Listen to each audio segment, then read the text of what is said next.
ఇది రాష్ట్ర ప్రభుత్వమా? అసలు ప్రభుత్వం ఉందా? నిద్రపోతున్నారా? ఇంతసేపు రియల్ ఎస్టేట్ దందా తప్ప ఇంకోటి లేదా?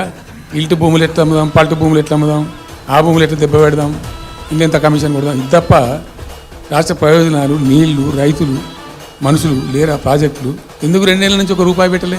ఎందుకు ఒక తట్టడి మట్టి తీయలే? ఎవరు నిరోధించిన మిమ్మల్ని? ఎవరు అడ్డుపడ్డారు? మీకు ఎవరు కట్టేసారు మీ కాలను? అటు పైసా పని చేయరు, నిష్క్రియాపరత్వంగా ఉంటారు. ఈ డిపిఆర్ పంపిస్తే సపోర్ట్ చేయరు. ఇలా చివరికి 45 టీఎంసీ రాస్తారు. అంటే ఏం కాబోతుంది? ఎవరో ఒత్తిడి ఉంది దీని వెనుక? ఏం కుట్ర దాగి ఉంది? ఇది 2 నెలల నుంచి నేను మౌనం పాటించి చూసుకుంటూ వస్తున్నాను. తప్పని పరిస్థితి నేను బయలుదేరినప్పుడు ఇది తప్పదు. అటు కేంద్రాన్ని ఎక్స్పోజ్ చేస్తాం, ఇటు రాష్ట్రాన్ని ఎండగడతాం. ప్రజల మధ్యలో ఖచ్చితంగా ఇలా మొత్తం విస్తారంగా మాట్లాడినాం, చర్చించినాం. చాలా పెద్ద ప్రజా ఉద్యమాన్ని శ్రీకారం చుడతాం. కంపల్సరీ పాలమూరు, రంగారెడ్డి, నల్లగొండ జిల్లాలలో గ్రామాన దానికి పోస్టర్ డిజైన్ అవుతుంది, కరపత్రం డిజైన్ అవుతుంది. ప్రజా ఉద్యమాలు చేస్తాం, పెద్ద బహిరంగ సభలు పెడతాం.